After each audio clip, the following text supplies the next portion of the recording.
¿Cómo están? Muy buenas tardes, bienvenidas, bienvenidos a Política en Vivo en Radio Universidad de Chile para este día viernes 12 de julio ya, de este 2019, día de panel, y tenemos el gusto de... Este es un panel, como quiero decirlo, como clásico, así como ya de quienes son... está Adriana Fontecilla. Tú eres la panelista más antigua, yo creo, de este... Yo creo, ¿no? Como panelista, porque eres la más joven de todas las que vienen a esta radio. No sé, no estoy tan segura. Ya ha llegado nuevas generaciones, así que... pero esas son parvularias. Digamos. Sí, entonces no. Vamos a hablar de eso sin reconocimiento. No. Adriana Fontecilla, psicóloga, académica, investigadora. Mucho gusto. Buenas tardes. De tenerla por acá. Tenemos a Beth Gerber. Lo dije bien. Excelente, excelente. ¿Llevó tan poco tiempo eso? No. Lo que pasa es que he ido aprendiendo de a poco a pronunciar perfectamente tu nombre y no alterar las letras de tu nombre con los de tu apellido.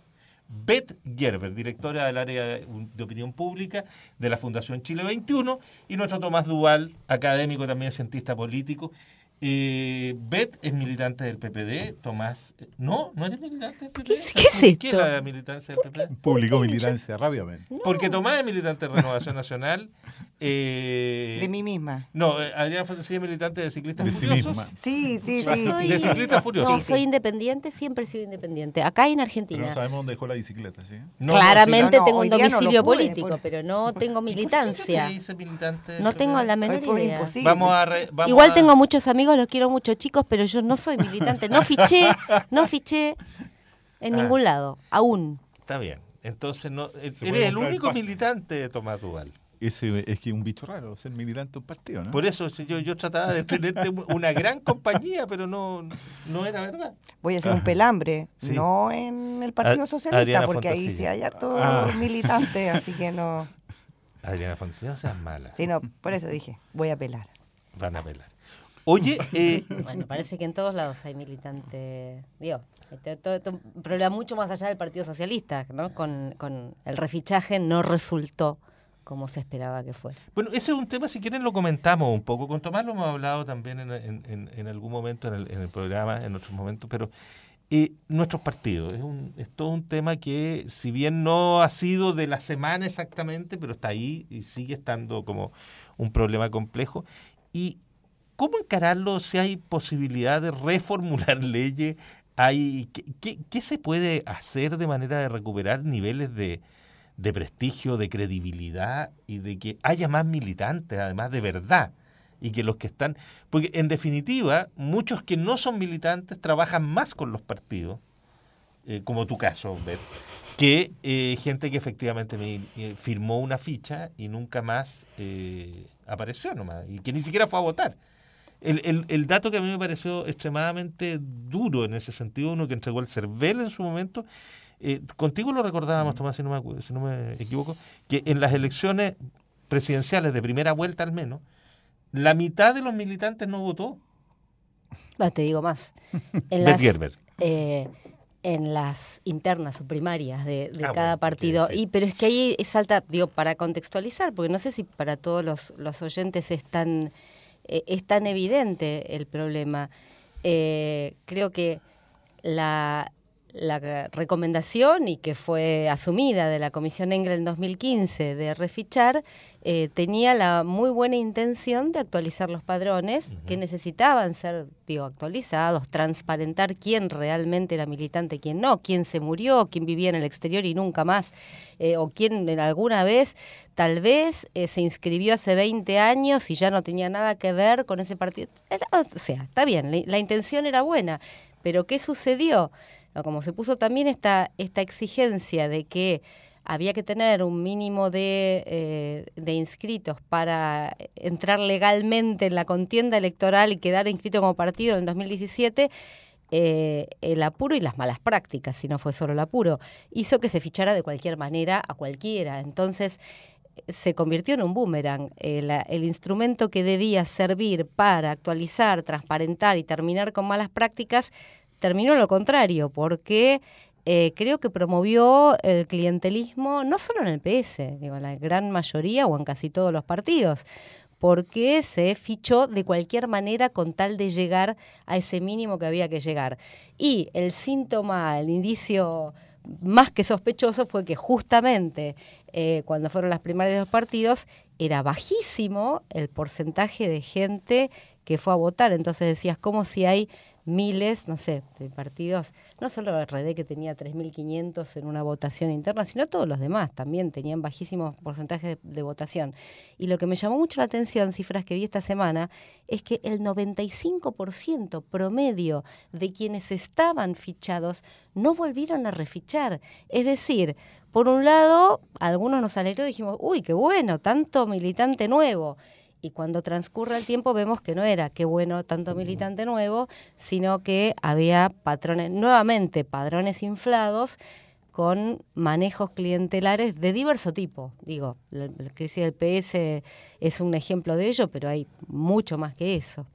Pero el tema es cómo es la militancia, porque los que somos antiguos y que alguna vez militamos, era otro contenido. Tú para entrar a un partido te llevaban, uno hacía una premilitancia, iba a curso, qué sé yo, hacía como mérito, y cuando ya te aceptaban y eran militantes y te entregaban un carné, había una ceremonia de incorporación, era todo un rito. Todo un rito que se hacía en las comunas, etcétera, pero además había un tiempo en el que tú recibías información, en que tú participabas y te dabas cuenta, y en ese tiempo muchos desertaban, decían en realidad esto no era lo que yo creía o no era lo que me y se iba. Entonces el que militaba era alguien que efectivamente adhería y estaba disponible al tema, y eran muchos más de los que son ahora. Eso parece que hoy día, Tomás, es completamente imposible. Hoy día hay que pensar quizás otras maneras de militancia. No es porque tú seas el que me sigue en edad, sino que porque eres militante. Sino que porque eres militante. Firmado. Directamente. Es que hay distintos puntos, yo coincido con lo que se decía anteriormente, pero básicamente también hay que tener en cuenta que hoy día la asociatividad es un elemento casi perdido en la sociedad como tal, salvo que sea temática. Temáticamente aparece mucha asociatividad detrás de ciertas causas que pueden ser muy legítimas, pero ahí uno ve ciertas, y tal como aparecen, desaparecen. O sea, tiene esa liquidez hoy día que es así. Entonces yo creo que eso también es un punto que a considerar en esto que es la militancia de los partidos. Y el segundo punto que me parece también no menor es la pérdida de centralidad de la política. O sea, la política ha pasado a un segundo plano respecto, por ejemplo, del sistema económico, como gran debate público. Muchas veces ese interés, y también eso ha ido perdiendo de alguna manera o desincentivando de alguna manera la participación política. Yo creo que todos esos elementos también inciden en que hoy día militar en un partido, tal como tú señalas, ¿qué tiene estoy pensando en un joven o en alguien que pueda un mayor interés? Básicamente el partido pasa a ser como un instrumento para acceder o postular algún cargo público. Sí, qué increíble. Sí. Entonces, desde es ese que punto tiene de mucho vista, poder el partido político. Claro, es fundamental en eso, digamos, o presentar candidatos a una elección, para decirlo un poquitito más los dos espectros. Y eso esa forma de ver la política se ha instaurado al interior de los partidos, y eso le hace un daño tremendo, porque no hay discusiones tampoco al interior de los partidos. ¿Cuáles son las grandes discusiones al interior de los conglomerados, de cada uno de los partidos?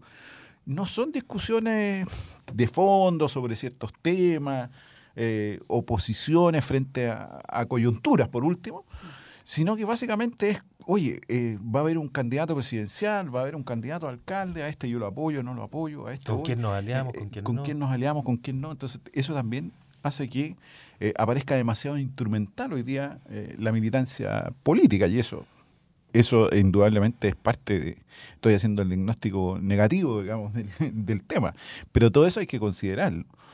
Ahora, el refichaje fue, como se dijo aquí, a un año de una elección hacer refichaje en un partido cuando tienen que los partidos presentar candidatos, estoy volviendo a mi argumento de fondo, obviamente era salir a buscar militantes donde fuera y como fuera, digamos.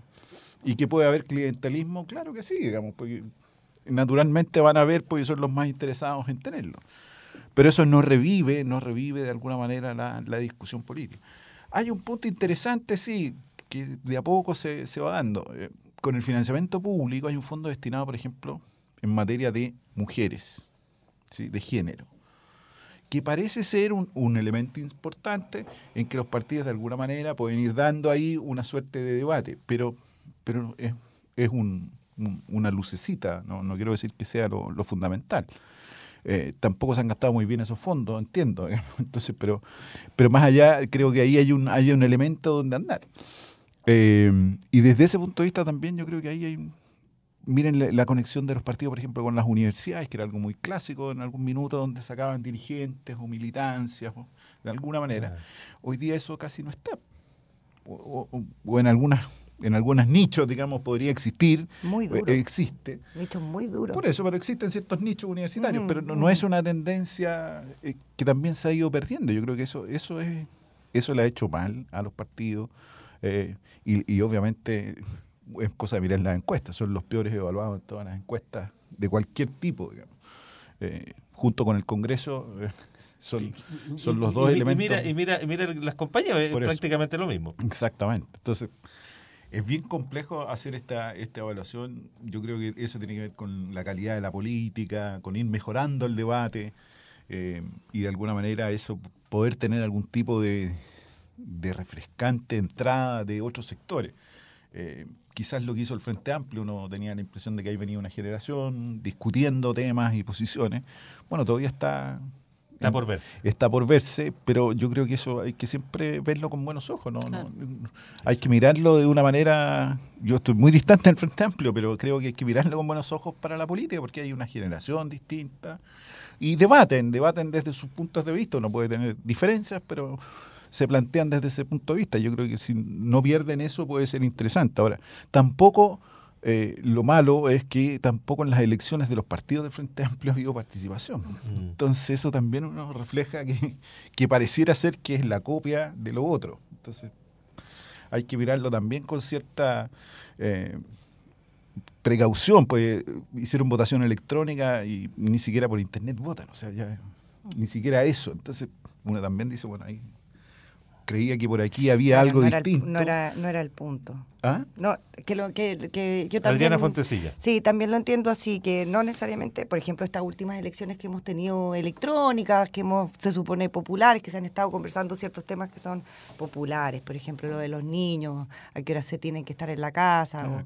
O algunos parques y cosas de ese tipo. Si te das cuenta también, para lo que debería ser el padrón o lo que debería ser un interés de la gente, finalmente aparece muy pocas personas que terminan votando y finalmente lo que se hace es devalorizar totalmente lo que se estaba discutiendo en ese lugar, porque con esa cantidad de gente es como, no. Salvo en la comuna de Quilpué, que me pareció lo más interesante de... Es que... Pero en promedio más del del 90% no participa. No, estoy rescatando que por ahí había un punto... Exacto. Es que yo sí... El 50% de los que fueron a votar la última no es tan... es lo mejor. Y creo que uno debe mirar eso, porque ahí hay un efecto. Sí hay un punto positivo en eso, porque justamente no puedo estar más de acuerdo contigo con el diagnóstico, en el sentido de que actualmente conversamos sobre la pertenencia a los partidos políticos, es sobre si pertenecemos, pero nadie conversa sobre si estás de acuerdo con las ideas o no. Y eso estaría en dos lugares que podríamos mirarlo totalmente separados. ¿Por qué necesariamente, si yo estoy de acuerdo con alguna idea en algún momento o según ciertas decisiones con respecto a lo que está presentando un partido político en algún minuto, por el no pertenecer a ese lugar, yo entonces no podría participar en ninguna discusión o ninguna conversación? Ese es el punto, es como no se flexibiliza la opción que tienen las personas de poder entrar y salir de los lugares dependiendo de la temática que estemos exponiendo. Por eso pongo punto positivo al tema de que sí resultó y que el 50% de la gente que votó para esto de los niños haya sido de la comuna en específica donde tenían la mayor problemática. Porque lo que no se ha entendido hasta el momento es que uno se une a una causa dependiendo de cuánto eso nos toque a nosotros. Y el problema de los partidos políticos es administrativo. Uno tiene que casarse completamente y totalmente y seguir ciertas actas y seguir ciertos reglamentos en un 100% con respecto a lo que el partido está postulando, y por eso uno firma, y por eso recibe carné de vuelta, y por eso uno milita. ¿Cuál es, según yo, el diagnóstico paralelo que podría hacer o que en mejora para la idea de que los partidos políticos, por lo menos en cuanto a las discusiones, fueran abiertas? Y si esos lugares son comunales, por ejemplo, y van a poner un tema que fuese comunal, toda la comunidad podría llegar a participar en ese momento. Incluso serían espacios de enganche, porque si una persona viera que ese sector político está en comunión con el tema al cual le interesa, incluso la gente se motivaría a entrar. Pero resulta que estamos todavía trabajando en la vieja escuela de los partidos políticos, donde para poder entrar a discutir o estar en ese lugar, uno entonces tiene que cumplir con ciertos requisitos y de partida empezar a firmar. Y entonces ahí también estoy de acuerdo, Tomás, porque finalmente los partidos políticos en lo único que se han transformado son en bolsas de empleo. La gente que está dentro de ese lugar es porque sabe que si efectivamente ese partido político llega a estar en algún momento dentro del gobierno, efectivamente pueden optar a algún trabajo público o incluso alguna candidatura. Y no entonces un espacio de discusión y de conversación. Y creo que por ahí es donde nos está dando, porque efectivamente mientras más pequeña es la conversación y más comunitaria se da, más interés popular se ve. Y eso lo hemos visto en distintas cosas. ¿Por qué salen a marchas gigantes de AFP? Es porque a muchas personas nos interesa, pero esa conversación adentro de un partido político no moviliza la cantidad de gente que sale a conversar sobre la AFP o le interesa proponer ciertas ideas. Entonces, ese espacio público más abierto de discusión, que es muy antiguo, o sea, se supone que viene desde que se pensó la democracia, que es que la gente se junte en los lugares solo a conversar y a poder poner sus ideas sobre... En el ágora. Exacto. Pero en el ágora iban poquito, porque había muchos que eran esclavos, no hay que olvidarse de eso. Claro, no tenían derecho, pero ese es el concepto. Sí. Y por último, los que estaban afuera podían gritar. ¿Ah? No, los esclavos no. No, gritaban nomás, pero no es que tuvieran derecho, pero sí poder... Y ese espacio... creo que es lo que ha perdido los partidos políticos. Antes eran chiquititos, entonces eran los espacios que se daban. Actualmente son espacios que se dan más a nivel, creo yo, cultural, se están dando más a nivel comunitario de necesidades específicas, y mientras los partidos políticos no se modernicen, creo yo, está difícil.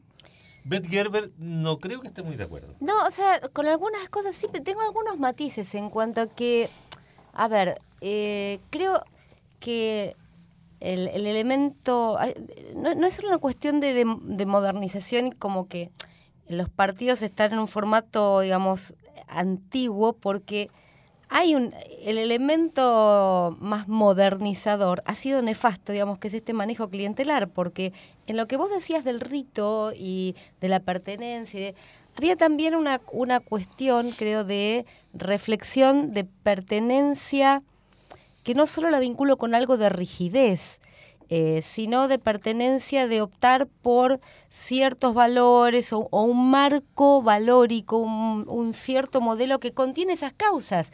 Porque es cierto que hay cuestiones que, como dijo Tomás, son causas, y esto permanentemente nuclea gente, además muy organizada, muy especializada, muy potente, que rápidamente te hace una campaña, lo que sea. Lo hemos conversado muchas veces acá, desde animalistas, los que están contra las antenas, los que están por la ballena, lo que sea.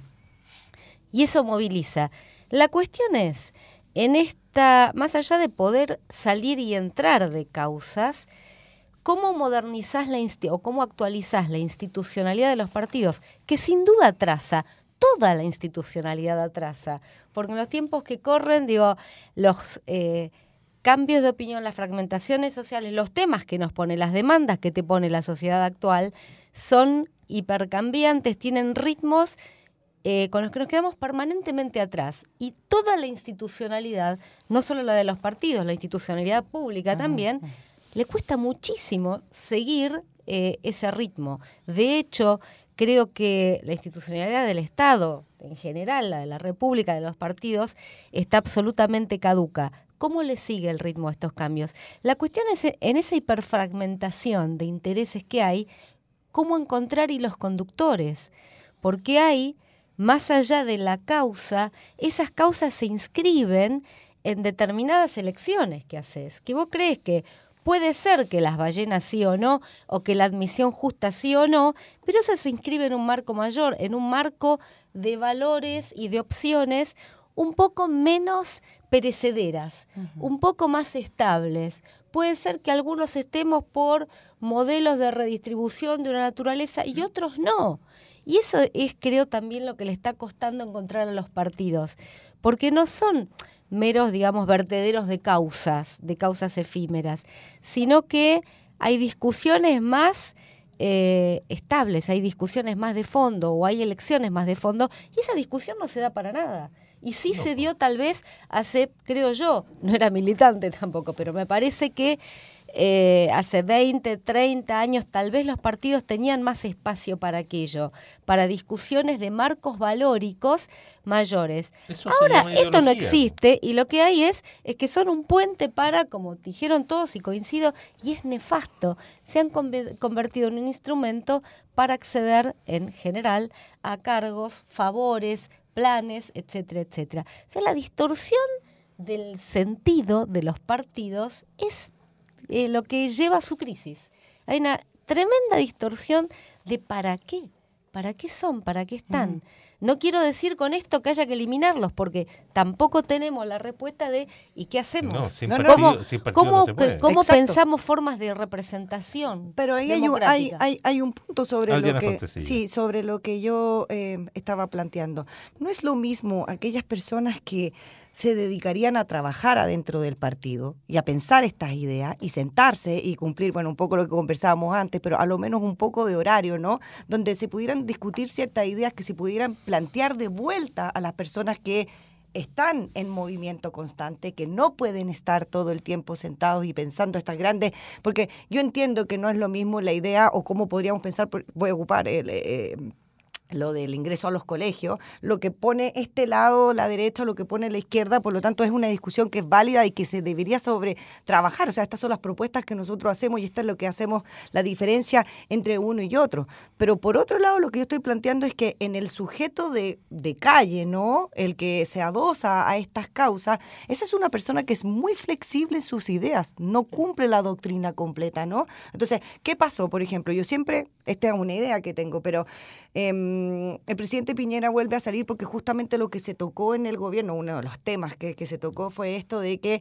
la tómbola para entrar a los colegios. Y muchas personas se salieron de eso sin pensar que todavía la educación tiene que ser de calidad, que tiene que tener mucha mano estatal, que tiene que funcionar no en los municipios, sino que tiene que volver al Ministerio de Educación. O sea, al mismo tiempo que tenemos una idea que es muy de izquierda, que es que el Estado debe intervenir en la educación para que esto sea de calidad, había una idea muy liberal de cómo la gente tenía que entrar o no entrar al colegio. Y cuando les tocaron eso a las personas de calle, dijeron, no. Yo hace mucho tiempo que estoy eligiendo a dónde mando a mi hijo y por 10.000 pesos o 20.000 pesos finalmente yo decido esa cosa. Y ahí se produjo una escisión al interior de muchos sujetos que tenían dos ideas al mismo tiempo, sabemos que son confrontacionales porque son ideas que son imposibles de, creo yo, de llevar al mismo tiempo, pero sí eran ideas que motivaban para dos lados y finalmente la gente lo que hace es tomar una decisión según la necesidad más cercana que tiene. Entonces trato de entender y de pensar que por eso decía, la falta de flexibilidad del partido, que una cosa es que el partido político tenga grandes pensantes, que es la idea que siempre ha tenido que tener, y que sean personas que se quisieran dedicar a esto. Por eso también se ha pensado de gente que trabaje para el partido, o sea, que reciba también un sueldo, no solamente para cumplir en un futuro un puesto en el gobierno, sino que se trabaje para la misma idea interna, que no lo hagan de manera voluntaria, nos juntamos porque no tengo tiempo, y que puedan proponer ideas de vuelta, porque la idea es poder traspasar información a las masas y que estas masas se motiven entonces con lo que uno propone. No la idea de traerlos a que ingresen a los partidos, porque eso me parece más complicado por la movilidad que tenemos todos y sobre todo en estos momentos de la historia, donde podemos estar en varios lugares al mismo tiempo. Eso de lo valórico me parecía muy duro, muy estricto en el fondo. Creo que ya eso no corre tanto. Podemos estar con dos valores más o menos, no totalmente distintos, pero sí pensar de una manera bien liberal por un lado y también creer que, por ejemplo, el Estado debe intervenir en algunas cosas. Toma un minuto para cerrar este punto e ir a la pausa y ir a otro tema, porque si no nos vamos a quedar. Este es un tema que nos puede dejar pegado para siempre. Sí. No, yo decir una cosa que me parece también uno tiene que relativizar lo que dice. Tampoco en la década del 70 hacia atrás la militancia de los partidos no alcanzaba el 2% de los que votaban. Entonces tampoco hagamos de lo que sucede hoy día, digamos. Hay que mantener, los partidos no son grandes. No, pero eran posiciones. militantes. Eran militantes, sí, había otro, pero tampoco era, quiero decir que masas. tampoco era una gran cantidad, era el 2% de los que era votaban. masivo, nunca fue masivo. Sí. Exactamente. Respecto de los militantes, la política convocaba más porque era un tema de Guerra Fría, estábamos en otro contexto, pero porque convocaba. Entonces también hay que matizar un poco, tampoco exijamos tanto a los partidos. Y lo segundo es que cuidado también con lo que uno hace, porque esto de tanto asimilarlos al Estado, con fondos del Estado, puede terminar burocratizando a los partidos. Y eso sí que sería terrible. Porque ya si están en el Estado más la burocracia, que es rendir fondos públicos, que me parece bien, pero si les metemos tantas reglas y tantas cosas, van a quedar en un aparato burocrático. Y el aparato burocrático funciona, al final, por una burocracia que se toma estas instituciones, y eso sería todavía lo más pernicioso para el partido. Entonces hay que tener cuidado con cómo uno intenta buscar algún tipo de solución o de incentivo que no trabe más la acción de los partidos. Yo creo que ahí tienen que ser mucho más libres, abiertos en sus acciones. Obviamente rendir los fondos como se debe, pero hago esa aprensión porque uno tiende muchas veces a decir, mire, esto se soluciona si el CERVEL revisa las elecciones o va a intervenir en las elecciones internas. Pero si los partidos no van a hacer una elección interna, bueno, ese no es un partido. Vamos a hacer una pausa. Sí, yo estoy de acuerdo con eso. Tienes toda la razón en ese sentido. Pero hagamos una pausa y retomamos. Y les propongo que conversemos del conflicto de profesores y de qué es lo que significa y cómo se resuelve la educación. En fin, vamos y volvemos en un segundo en Política en Vivo.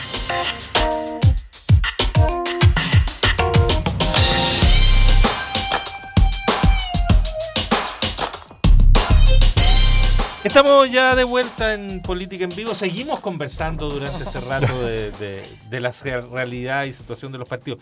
Hay un pool de temas. Yo les sugería antes de ir a la pausa el tema el conflicto del colegio de profesores que no termina. Pero ¿qué es el conflicto de la educación? Yo el otro día tuvimos una conversación muy sugerente con una persona donde decía, mira, el tema de la educación no se va a resolver porque nadie está pensando en la educación, sino que en las agendas paralelas, donde cada cual gana un espacio para otros fines. Y la educación y el Instituto Nacional y esto son espacios de debate de otras ideas y de otros temas, de otros intereses. Pero en fin, yo creo que es un tema que está ahí y que la verdad es que con esta votación que hace que por 250 votos finalmente se mantiene este paro, que habla también de una nueva forma de liderar. En fin, hay mucho que extraer de este punto, tengo la impresión. Se los sugiero, a menos que quieran hablar de otra cosa, que cada uno es libre de hablar de lo que quiera. Claro. Bet. Tomando de la mano del tema de educación, pero hay algo muy de fondo que preocupa y es y vinculado también con el panel anterior, con lo que estábamos conversando hace instantes. La cuestión es el debate público, cómo se debaten estos temas, ¿no? Finalmente, cómo sincerar y cómo abordarlos sincera y responsablemente, porque parece que en cada cosa que se disputa y se pelea en torno al Instituto Nacional, la reciente denuncia, de la intendenta Carla Rubilar con esta imagen, el escándalo, las decisiones del Colegio de Profesores, finalmente es poco creíble lo que se está poniendo en la agenda respecto de los intereses que mueven esas decisiones. Y lo que está en juego es tan importante, la educación, modelo educativo, que acá creo que sí hay cuestiones de fondo que debatir. Acá sí hay modelos, hay cuestiones de valores, ahí está esta idea de lo meritocrático. Antes comentabas esto de la elección de los colegios. A ver si podemos sacarnos las camisetas y debatir sinceramente, decir, yo estoy por esto o estoy por lo otro, pero no puedo porque respondo a tal que está imponiendo. Y esto no digo, están... nadie se salva o casi nadie se salva de esto, de poder ir a debatir sinceramente sin representar deberes sectoriales que no se definen por qué es en definitiva mejor para la educación, mejor para los chicos, ¿no? Mejor para los escolares, para los estudiantes. Es nefasto a qué niveles se lleva, de barro el debate público, porque finalmente se especula con cuál es el eslogan, cuál es el mensaje más efectista, cuál es la cuestión, y no de verdad qué es lo mejor para. Esto atraviesa muchísimos temas, ¿no? Me parece que el efectismo, el cortoplacismo, la necesidad de acumular más fuerza política está opacando, enturbiando completamente la cancha del debate público. Sí, Adriana. nos vamos a una conversación que hemos tenido constantemente, que parte de esta idea del presidencialismo, 1, 2, los 4 años, que ya estamos en campaña de nuevo, entonces todo tiene que ver más bien con esta campaña política, que quién me va a seguir, en este caso están pensando quién me va a seguir, entonces lo que se están haciendo efectivamente son campañas efectistas. A mí, por ejemplo, a propósito de esto de hablar de la educación, y lo voy a poner como una idea, porque lo que está pasando en el Instituto Nacional me preocupa porque es un símbolo, es como que si fueran un poco más avanzados de lo que yo creo que viene. O sea, parte en este lugar que, como se han dado muchas discusiones y conversaciones, un espacio donde se ha podido dar, pero efectivamente creo que es el espacio que nos va a demostrar cómo se sigue viniendo todo lo que tenga relación, como un poco como si no tomamos cartas en el asunto, la destrucción final de lo poco y nada que quedaría de educación pública, desde la idea de que se está interviniendo sin preguntarle a la comunidad cómo se quiere educar.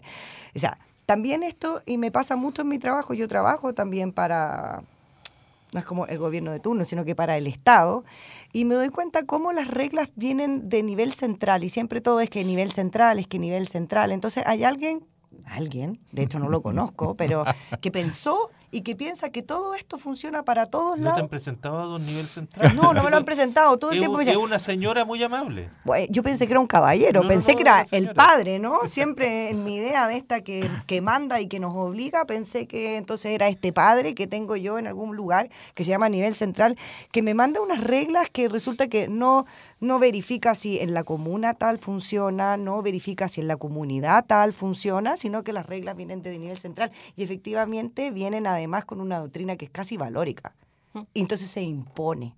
Y por eso ocupo y lo ligo con el Instituto Nacional, porque el otro día escuchaba cómo decían, bueno, vamos a volver de clase, los padres estamos muy felices que se haya reabierto, no estamos de acuerdo con que se cierre finalmente, pero bueno, a los 10 minutos entonces estaban tirando bombas molotov y entonces hay que cerrarlo, y le da pie al alcalde de decir, ¿saben qué más? ¿Para qué vamos a ir con este cuento si sabemos que esto se fue? O sea, estamos hablando que por 4 molotov se acaba la educación pública de calidad en la comuna más importante de Santiago. ¿Qué pasa entonces con la comunidad? Por ejemplo, ¿cuántas veces hemos visto que gente salía a defender por sus casas antes de que se las entregaran cuando eran por subsidio, y entre toda la comunidad se ponía de acuerdo, se paraban afuera de las casas y hacían vigilancia y guardia de seguridad para que no les robaran entonces los implementos que habían adentro, etcétera, etcétera? ¿Qué pasa con la comunidad del Instituto Nacional que no se siente en derecho de ellos tomarse el colegio y decir, bueno, esto es lo que la comunidad quiere, esto es lo que somos nosotros, que se ha aceptado las reglas del juego desde afuera y es como si fuese inmodificable? Lo quiero extrapolar, por eso dije, lo estoy usando como un ejemplo, pero lo quiero extrapolar a lo que está pasando con la educación. Cada cierto tiempo vemos que quien se sienta en el gobierno de turno va y pone las reglas del juego. Y por eso no lo quiero poner a lo actual, sino que entonces ahora es admisión justa, entonces antes era tómbola y entonces nos vamos a ir a esto, entonces nos vamos a ir a lo otro. ¿Cuánta discusión estamos teniendo con respecto de que si efectivamente los recursos que se asignaron a las universidades, cosa que me parece muy importante, pero no sabemos si es la prioridad? Entonces ahora estamos saltando con que para poder llegar a la universidad entonces era necesario tener el jardín infantil. Entonces, ¿cómo estamos trabajando y cómo estamos pensando la educación de una manera tan inmediatista y con tanta urgencia no nos permite tener este debate que necesitamos, que es para que funcione, pero no para ahora, sino que funcione para siempre, para siempre? Y entonces, ¿qué pasa? Finalmente, efectivamente, iba a decir algo como del Chavo del Ocho, pero como que se aprovechan de lo que está pasando, ¿no? Entonces, aprovechándose de que, entonces como que es violencia, entonces como que el paro, entonces sumo a los profesores que no están colaborando con esto. Bueno, ¿saben lo que es mejor? lo mejor es mandar a la gente y pagar un poco a los colegios, fundaciones religiosas, de las cuales no estoy totalmente así, pero en absoluto de acuerdo, que sean sostenedores, pero bueno, también existen en el fondo, que como son privados, entonces no paran, tienen conversaciones, pero ellos sí son comunidades y ellos funcionan autónomamente. ¿Y por qué entonces eso no se puede reproducir en establecimientos de educación pública? Tomás Duval. Uy. Dos cosas. Lo primero, el tema de fondo de la educación. Yo creo que ahí hemos hecho el camino inverso, ¿no? Nos preocupamos primero de la educación universitaria porque había una demanda y naturalmente le otorgamos gratuidad y eso significó un mar de tranquilidad que hoy día, desde un punto de vista sociológico, uno lo mira y dice, mire, está tranquilo porque sociológicamente hay una gran cantidad de gente que está ingresando a la universidad. Pero no nos preocupamos de las otras alternativas, digamos. Donde la educación pública fue la más dañada, ha sido dañada durante la dictadura y posteriormente tampoco nunca se recuperó, pues tampoco los colegios públicos terminaron siendo de carácter municipal y los pocos que habían públicos están en malas condiciones, digamos. Pero más allá del funcionamiento, porque al final, ¿qué hacen las personas cuando tú dices el institucional y sigue entrando? Las personas, ¿qué hacen? Eligen y se fueron a otro lado porque ya no es necesario, aunque paguen X, ¿no? Se van a otro lado, entonces muy rápidamente cambian sus decisiones. Pero ahí estamos agrandando las inequidades porque, de nuevo, ¿ustedes creen que hay un colegio privado en paro, que haya tenido huelga, que no haya pasado los contenidos? Ninguno. ¿Y quién está perjudicado? La gente con menos recursos, con menos esfuerzo, que puede acceder a la educación pública y se encuentra con colegios tomados, en paro, y al final del día, ¿no es cierto?, estamos de nuevo en que si es privado, si es público, si es esto, pero ¿cuál es la educación que le queremos dar? Ahí nos falta esa política, yo estoy de acuerdo, nos falta esa política de largo plazo, digamos, que no la hemos discutido, nos hemos ido por los lados, que si es lo parvulario, que si es la educación media. La verdad es que no tenemos una educación pública de calidad. Y eso pasa... No tenemos educación de calidad en general. Pública, estoy diciendo, porque la privada a lo mejor es de calidad, no sé, tendría que evaluarla. Pero algunos terminan en universidades en el extranjero y los admiten, entonces quiere decir que hay algunos colegios con un costo que me parece... Perdón que meta un punto aquí. ¿A qué le vamos a llamar calidad de la educación? Porque hay un elemento... Uno lee, por ejemplo, cosas de Sarmiento, muy antiguas, pero o de las Tarrias. Hay un elemento. ¿Cuál es la función de la educación? ¿Es solo prepararte para ser un tipo que gane plata? ¿Para la PSU? Bueno, por eso. ¿O la función de la educación es transformarte en ciudadanos que compartan ciertos valores? Entonces, hay un elemento de debate más de fondo de qué educación queremos. Te devuelvo la palabra, Tomás, por supuesto. No, sí, está bien. ¿Qué queremos? Que a mí me da la sensación que nunca está presente, que esa dimensión que es la educación, y nunca está presente no solo en el debate de los incumbentes con capacidad de decisión, sino que los apoderados menores andan preguntándose cuál es la malla curricular de primero básico o del jardín infantil, por si eso le va a servir para ingresar a la universidad de no sé dónde en 25 años más. Entonces, esta otra dimensión de la educación como formadora de sociedad y de ciertos consensos mínimos de vida civilizada, nadie la toma en cuenta. En mi sensación, no está en el debate.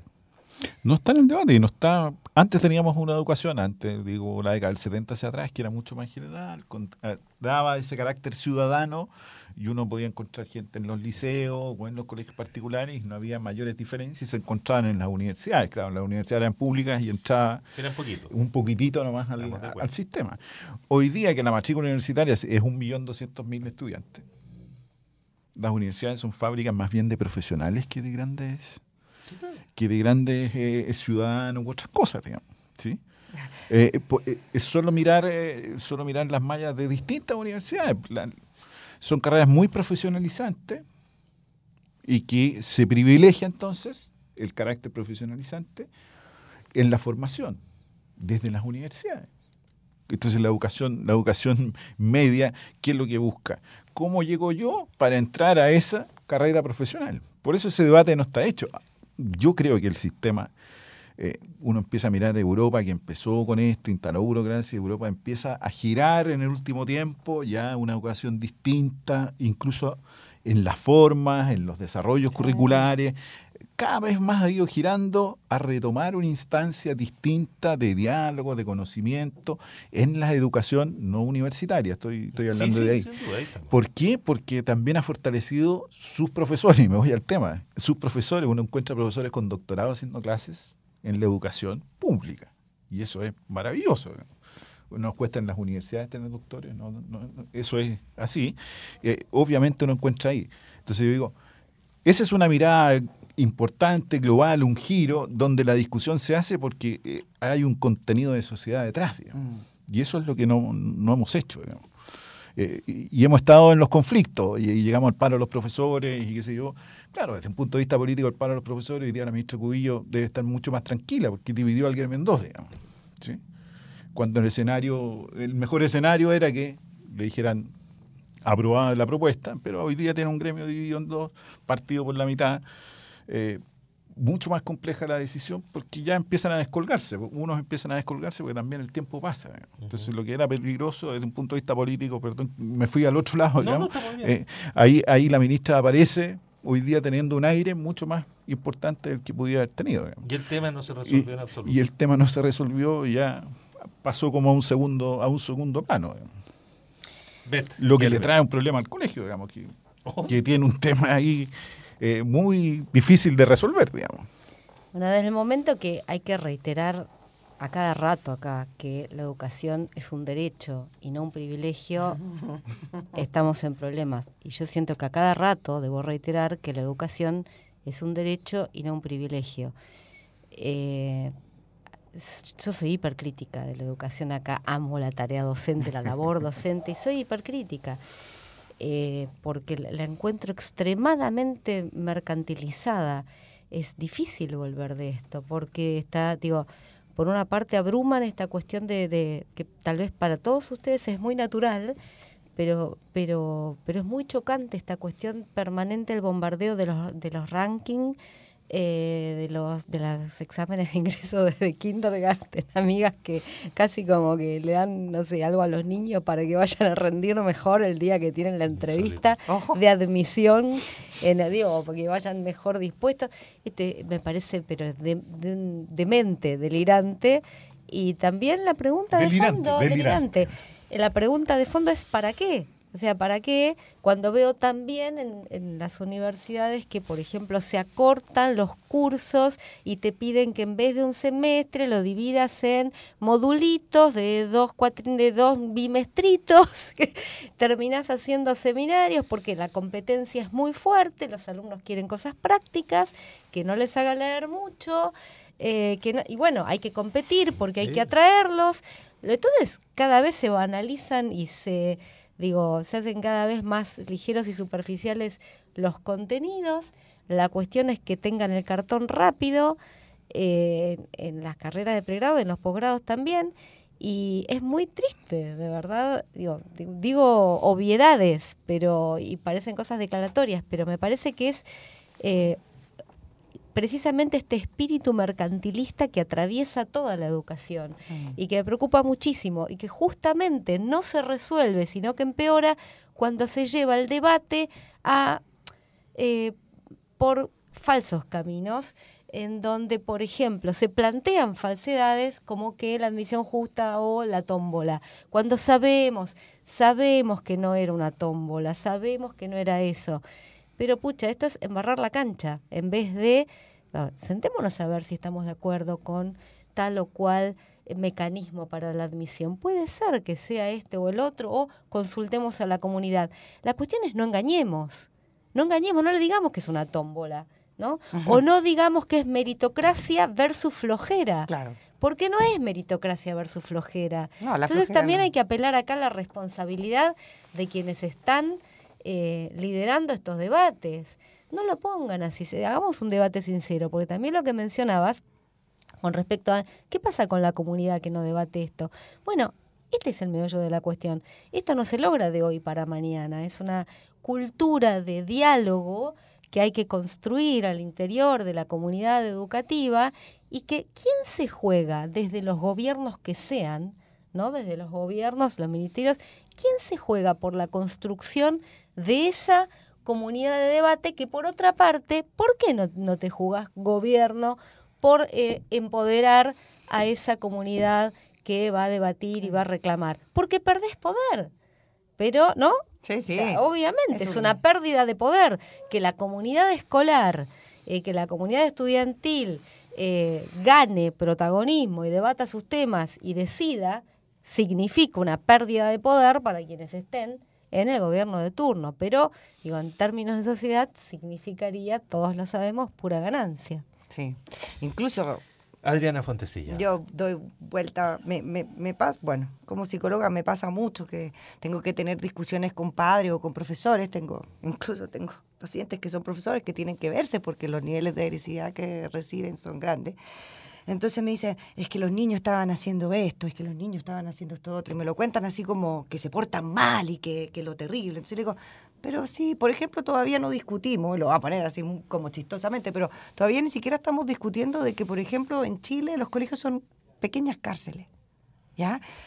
Todavía no discutimos cosas tan de fondo como si los colegios tienen que ser un lugar donde uno deposita a niños durante 8 horas y se les obliga a estar 8 horas.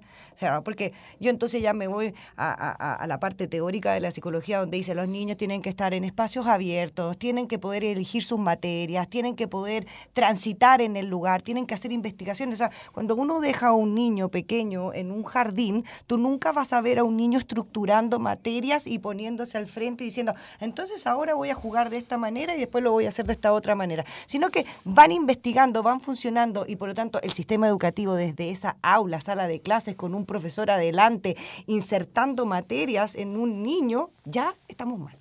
O sea, que hayan malos comportamientos, que hayan peleas constantes, que los profesores sean agredidos, que los mismos niños se sientan agredidos, que no quieran participar de este lugar, tiene que ver con que en el fondo esta educación que nosotros hemos pensado y que la tenemos tan internalizada, era solamente un sistema para que otras personas pudieran salir a trabajar y él les cuidara a los niños. Que un niño se estrese para entrar a kinder. A kindergarten, no, ¿Ya? no entiendo. Entonces, lo que quería plantear es que, por ejemplo, claro, acá decimos como la idea de que lo mercantilizamos, ¿no? Se lo dejamos al mercado. Entonces, pienso que quien no es mercado, que es el Estado, entonces, ¿por qué no presenta alternativas distintas? Yo, por ejemplo, siempre me pregunto por qué, y por eso lo digo porque me toca mucho discutirlo, ¿por qué no existen colegios deportivos en este país? Que los ponga el Estado, donde la prioridad, tú le vas insertando conocimiento a los niños, pero de manera paralela. O sea, tú para poder hacer lo que a ti te gusta, que es jugar fútbol o nadar, te tienes que aprender esto y te voy a tomar un examen. No es necesario que vayas a una sala de clase, ni mucho menos, sino que te apoyo, te doy a cierta hora, va a haber un profesor que va a estar dando la información, tú la aprendes, tú das tu examen a la hora que te convenga, porque en realidad tus habilidades, cosa que además está ultra comprobado, no todos tenemos las mismas habilidades, por lo tanto no deberíamos tener la misma educación para todos, sean medidas de maneras distintas. Entonces, ¿qué es lo que pasa? Tenemos colegios que efectivamente, cuando estábamos hablando sobre educación de calidad, particulares con piscina, canchas de fútbol, con salidas al extranjero, viaje de estudio, Isla de Pascua. Nadie en Chile conoce la Isla de Pascua, siendo que somos chilenos. Las Torres del Paine. Nadie en Chile conoce las Torres del Paine, siendo que... O sea, esa idea de que, como decías tú, este es un derecho y nos merecemos tener una educación, yo la comparo con el privado más privado que existe y el más caro, pero que ese es el estándar que debiésemos tener. No funcionar de esa manera, sino que efectivamente tenemos que conocer nuestro país por completo antes de salir del colegio, si es que el colegio... O sea, tenemos que tener la posibilidad de hacer deporte en el colegio. O sea, el problema de que los niños estén consumiendo droga es porque a las 4 de la tarde están haciendo nada. Entonces, feliz me siento en la plaza a fumar marihuana. No hay una alternativa de deporte, no hay una alternativa de robótica, no hay una alternativa de computación. Entonces, la educación creo que desde el principio está pensada de una manera muy represiva, con muy pocas libertades, y desde ese lugar es bien difícil que podamos pensar cambios, porque no es que tengamos que cambiar estos chiquititos, sino que tenemos que cambiar qué significa educar a alguien, como decía, y para convertirlo en un ciudadano y para convertirlo en alguien que tenga relación con todo lo que estamos tratando de producir hacia adelante. Don Tomás Duval, usted cierra el programa. Pero también hay que buscar autocríticas y temas. Desde el punto de vista de las universidades, tampoco uno debiera pensar que las universidades deberían tener grandes temas en esto y desarrollos y debates, y tampoco lo ha sido, digamos. No. Es solo mirar cómo han ido, no es el hecho de esta casa de estudio, pero a esta casa de estudio se le quitaron, digamos. Las pedagogías, piensen en las pedagogías, en las universidades, ¿cuántas tienen pedagogías? Muy pocas, salvo muchas universidades públicas, ¿sí? Y entonces también hay un tema, yo creo que de alguna manera las universidades tienen ahí un tema importante que plantear al debate, más allá de lo que estamos diciendo, si es la admisión justa, el mérito, etcétera. Creo que también ahí tenemos un tema de fondo. Y después otro aspecto, o sea, yo con todo a los profesores los admiro porque están haciendo clases con lo que tienen, en esos recursos, van día a día, forman con lo que tienen, con un currículum rigidísimo, o sea, si el profesor está obligado a hacer el currículum, pero absolutamente rígido, y hecho de alguna manera, hoy día ni siquiera historia se puede hacer, ni siquiera educación física, es decir, cuestiones contradictorias con las políticas generales. Entonces todo eso es muy, muy difícil, por eso digo, el rescato a esos profesores. Imagínense los colegios que tienen una gran cantidad de inmigrantes hoy día que estamos en eso. Hay un currículum en cualquier asignatura y imagínense que le pasen historia, digamos. Tiene que hacer historia de Chile a tal al inmigrante sin ningún recurso distinto. Y si el profesor no cumple con ese currículum, bueno, no está haciendo mal su trabajo. El chico llegó con 11 ¿te fijas, años, no? Por eso, te digo. ¿Y quién es la culpa? El profesor, porque hace mal su trabajo, porque tiene que someterse a un currículum. Entonces hay cuestiones desde forma, desde manera, que nos falta en este debate y no hemos llegado todavía a una conclusión. Hemos visto cómo la educación de nuevo decaído, ya que el término calidad ha decaído, pero no la educación pública, básicamente la privada sigue siendo privada y sigue teniendo su estándar, ¿sí? Y no hemos hecho todavía como sociedad ese debate y nos caemos en las cosas formales, en otorgar gratuidades, en esto, en lo otro, pero no estamos. Hoy día vamos a traspasar todos los colegios municipales al Estado. Eso es una cuestión administrativa. No, ¿y qué ofrece el Estado? ¿Qué ofrece? Por eso, antes tampoco eran los mismos fondos, pero municipales, digamos. Entonces es una cuestión... Como para que no se lo roben los municipios.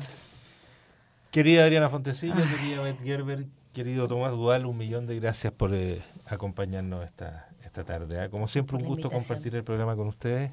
Viene el fin de semana, para algunos es fin de semana largo, para muchos es fin de semana largo. Así que disfruten, que lo pasen muy bien, con prudencia, por cierto. Muchas gracias por todo, gracias al equipo que hace posible que este programa esté al aire en la radio y por supuesto en nuestro streaming de televisión. Que tengan muy buen fin de semana, largo o corto, aprovechenlo.